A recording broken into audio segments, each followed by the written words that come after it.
Je m'appelle Laurence Christol, je suis médecin gériatre depuis plus de 20 ans et j'ai décidé depuis ces dernières années de me consacrer à la prise en charge spécifique des patients âgés atteints de cancer. L'oncogériatrie, c'est un regard croisé entre la gériatrie et la cancérologie. C'est vraiment une approche très particulière qui est multidisciplinaire et multifactorielle. Et c'est la raison pour laquelle la formation au sein de l'école du cancer est une formation qui est reprise par toute une équipe. L'oncogériatrie a vraiment pour objectif d'évaluer l'âge physiologique afin de permettre à toute personne âgée atteinte d'un cancer d'avoir le meilleur traitement pour lui-même. L'évaluation en oncogériatrie est une évaluation multiprofessionnelle.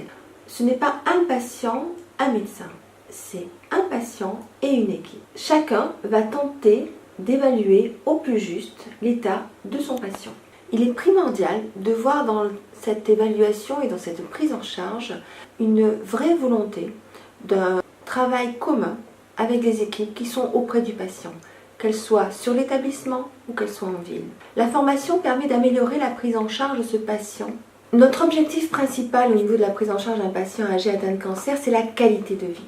Cette qualité de vie, elle est sous-entendue à un plan de soins gériatriques qui sera mis en place à son domicile. Et c'est l'équipe qui la prend en charge à son domicile qui pourra nous permettre de poursuivre sa prise en charge oncologique. C'est un vrai partenariat. Durant la formation, vous aurez donc la possibilité de pouvoir nous donner votre avis et apprendre sur des cas cliniques afin que la formation soit totalement interactive.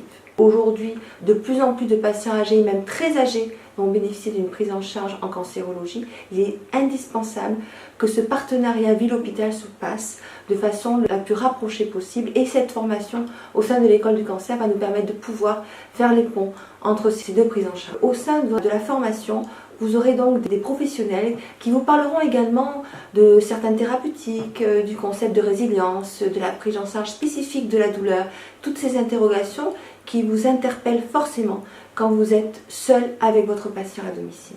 Afin de permettre le dialogue le plus complet possible, nous avons souhaité que dans cette formation, les équipes soignantes soient multidisciplinaires. C'est la raison pour laquelle vous aurez également le plaisir de pouvoir discuter sur les notions très importantes aujourd'hui de l'éthique, de la bientraitance de la personne âgée, mais également sur le concept de résilience, de prise en charge optimale, psychologique, éthique du patient dans sa globalité. Ce sont des questions qui se posent aujourd'hui avec l'avancée en âge des patients et la nécessité de pouvoir les accompagner au mieux dans un concept de qualité de vie.